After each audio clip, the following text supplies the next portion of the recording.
अतिशय साध्या व सोप्या पद्धतीने गुरुपौर्णिमा निमित्त 7 दिवसाचे गुरुचरित्र कसे करावे व पूजा मांडणी करून किंवा पूजा मांडणी न करताही तुम्ही हे गुरुचरित्र पारायण करू शकता. व प्रत्येकाचेच घर मोठे आहे असे नाही, प्रत्येकालाच पूजा मांडणी करणे शक्य आहे असेही नाही. त्यामुळे तुमचे घर लहान असेल किंवा तुमच्या घरात जर लहान मुलं असतील त्यामुळे जर तुम्हाला पूजा मांडता येत नसेल तर तुम्हाला साध्या आणि सोप्या पद्धतीने गुरुचरित्र पारायण करू शकता.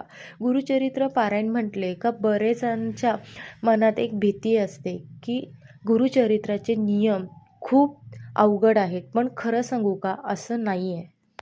बरेच जणांची इच्छा असूनही गुरुचरित्र पारायण करता येत नाही. ह्या व्हिडिओमध्ये गुरुचरित्राचे फक्त 3 नियम मी तुमच्याशी शेअर करणार आहे. ह्या 3 नियमाचे पालन जर तुम्ही केले तर तुम्ही नक्कीच गुरुचरित्राचा अनुभव घ्याल. भक्तिभावाने आणि विश्वासाने जर गुरुचरित्र पारायण केले तर 7 दिवसातच तुम्हाला नक्कीच त्याचा एक छान असा अनुभव गाठीशी येईल.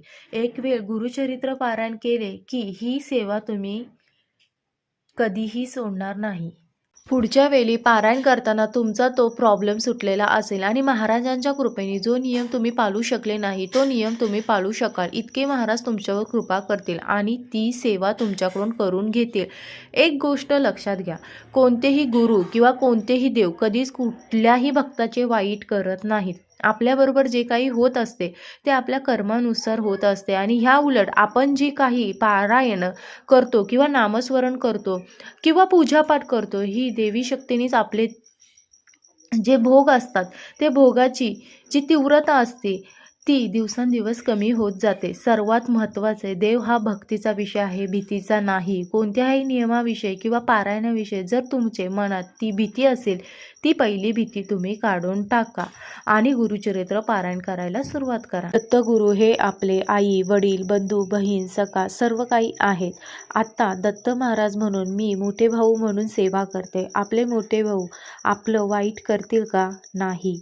तुम्ही त्यांचे वडील म्हणून किंवा आई म्हणून सेवा करत असाल तर आई वडील तुमचं वाईट करतील का? नाही. कारण त्यामुळे मी एक महिला आहे, गुरुचरित्र वाचावे का? माझ्याकडून हा एक नियम पाळला जाईल का?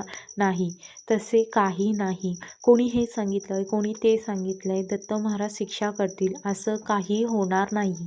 दत्त महाराजांना शरण जावा आणि ह्या गुरुपौर्णिमा निमित्त तुम्ही गुरुचरित्र पारायण हे आवर्जून करा. बरेच जण सेवा करतात, बरेच जण पारायण करतात, त्यांना अनुभव येत नाहीत. का येत नाहीत? काय तर मला ग्रंथ संपवायचा आहे, बोट फिरवायचं, नजर फिरवायची, ह्याचा काही उपयोग नाही.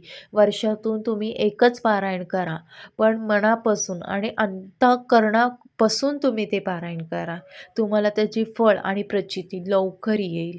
नमस्कार स्वामी भक्तांनो, मी प्रतीक्षा स्वामी सेवेकरी. यंदाची गुरुपौर्णिमा ही 2026 मध्ये 29 जुलै बुधवारी आलेली आहे. गुरुपौर्णिमेच्या निमित्त आपल्याला गुरुचरित्र 7 दिवसाचे पारायणाची सुरुवात 23 जुलै गुरुवार ह्या दिवसापासून करायची आहे. 23 जुलैला घरची देवपूजा वगैरे उरकून तुम्ही गुरुचरित्राची मांडणी करू शकता. तुमचे घर मोठे आहे, तुम्ही पूजा मांडणी करू शकता आणि जर घर लहान आहे व तुमची लहान मुलं जर पूजा मांडणी ठेवत नाहीत तर देवाऱ्याच्या समोरही तुम्ही जरी पारायण केले तरी चालू शकते. बऱ्याच जणांची देवघर हे भिंतीला लावलेले असते तर काय देवघरासमोर बसण्याची जागाही नसते. तर अशा वेळी देवासमोर दिवा लावून एक तेलाचा दिवा लावा आणि एक तुपाचा निरंजन लावायचे. धूप अगरबत्ती तेही लावून ठेवायचे. तुमच्या घरात कुठे तुम्हाला जागा आहे की तिथे तुम्ही आसन टाकून बसू शकता, त्या जागेवर एक आसन टाका आणि तिथे बसून तुम्ही पारायण करू शकता. पारायण झाल्यानंतर तो ग्रंथ तुम्ही देवाऱ्यात जाऊन ठेवा, शक्यता देवाऱ्यातच ठेवा आणि काही न करण्यापेक्षा काहीतरी केलेलं बरं. आणि हो, सोप्यावर बसून हातरुणावर बसून हे पारायण करायचे नाही.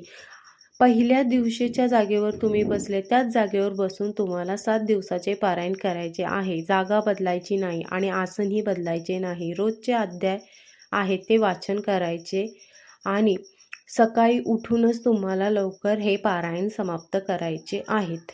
वाचन करत असताना आधीमध्ये उठायचे नाही व कोणाबरोबर बोलायचे सुद्धा नाही. आणि हो, वाचनाची वेळसुद्धा एकच ठेवा. फक्त दुपारी 12 ते 12:30 दरम्यान फक्त वाचन करायचे नाही. कारण की ही वेळ दत्त महाराजांची भिक्षा मागायची वेळ आहे. सकाळी जितके लवकर होईल तुम्हाला, तितक्या लवकर तुम्ही हे पारायण वाचायला सुरुवात करायची आहे. काही ठिकाणी सकाळी मिस्टरांना डबा द्यायचा असतो, मुलांना शाळेत पाठवायचं असतं किंवा वयस्कर घरात माणसं असतात, त्यांचा गोळ्याचा टाईम वगैरे असतो.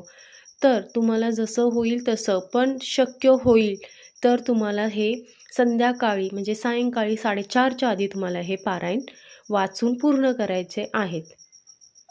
त्यानंतर गुरुचरित्र पारायणामध्ये एकूण 53 अध्याय आहेत आणि तुम्ही नेहमी जर पारायण करत असाल 2 ते 2.5 तासही लागतात. शेवटी तुमच्या वाचण्याच्या स्पीडवरती डिपेंड आहे. पहिल्या दिवशी म्हणजे 23 तारखेला तुम्हाला पूजा मांडणी करून घ्यायची व देवघरासमोर बसून तुम्हाला सर्वप्रथम संकल्प करायचा आहे.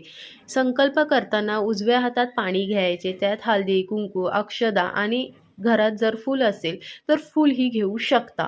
आणि सर्वप्रथम तुम्हाला आपले जे गणपती बाप्पा आहेत त्यांचं नामस्मरण करायचे, तुमच्या कुलदेवीचं, कुलस्वामीचं आणि तुमचे जे गुरु आहेत त्यांचं तुम्हाला स्मरण करायचं आहे. त्याच्यानंतर तुमचं नाव वगैरे सांगायचं आहे, तुमचं गोत्र सांगायचं. जर तुम्हाला गोत्र माहिती नसेल तर काश्यप गोत्र वापरायचं आहे, त्याचा उच्चार करायचा. त्यानंतर तुमची जे काही इच्छा आहे ती बोलायची आहे.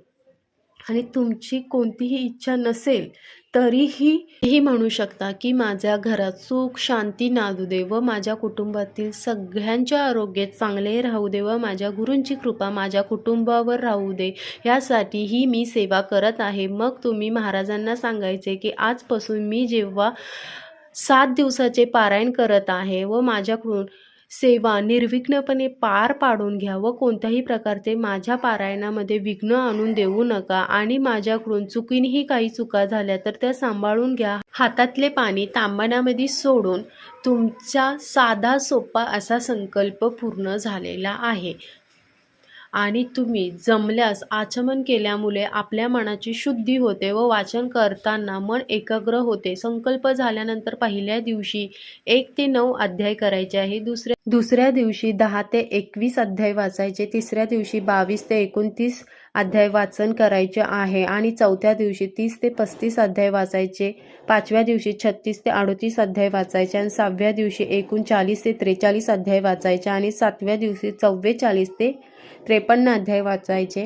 गुरुचरित्र पारायणाचे आपल्याला समाप्ती करायची आहे, म्हणजे गुरुपौर्णिमेच्या दिवशी आपल्याला समाप्ती करायची आहे. समाप्तीच्या दिवशी शेवटच्या दिवशी अध्याय वाचून घ्यायचे आहे. गुरुपौर्णिमा आहे तर तुम्ही पुरणाचा स्वयंपाक करू शकता आणि ते जर तुम्हाला शक्य नसेल तर वरण भात पोळी भाजी हे जर शक्य असेल तर तुम्ही हेही करू शकता. फक्त एक गोड पदार्थ बनवायला विसरू नका. त्यामध्ये आवर्जून घेवड्याच्या शेंगाची भाजी करायला विसरू नका, कारण दत्त महाराजांना म्हणजे गुरुचरित्र पारायणाची समाप्ती करताना घेवड्याच्या शेंगाची भाजीचा मान आहे आणि हा नैवेद्य नक्की दाखवा. आणि जेव्हा तुम्ही गुरुचरित्र पारायण करत असाल तेव्हा तुम्ही दुसऱ्याच्या घरचे अन्न ग्रहण करू नका.